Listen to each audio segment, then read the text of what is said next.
செஞ்சு எடுத்துக்கிட்டோம். அதாவது நான் ஏற்கனவே ஒரு இடத்துல சொல்லியிருப்பேன், மாநில தலைவர் பதவி வெங்காயம் மாதிரின்னு சொல்லியிருப்பேன். வெங்காயம் மாதிரி அது உண்மை. அத்தனை அரசியல்வாதியும் இதை முதல்ல உணரணும். உணராமல் 250 கோடி சம்பாரிச்சிட்டேன், தமிழினை கொள்கை இப்படிலாம் அரசியலில் சொல்லிக்கிட்டு ஏமாற்றிக்கிட்டு இருக்கக்கூடாது. 1,50,000 ரூபா சம்பளம்.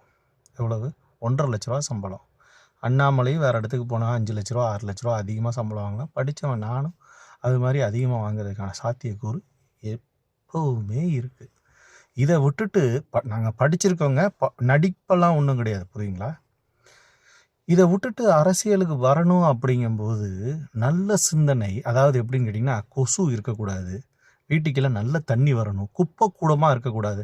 நீங்கள் எத்தனை கோடி லஞ்சம் வாங்கி பாருங்கள், விஜயோட வீட்டு கீழே கூட சாக்கடை தண்ணி போய் கூட விஜய் கண்டுக்கலை. அந்த மாதிரி ஆளுங்கள்லாம் அரசியல் என்ன பண்ண போகிறாங்க?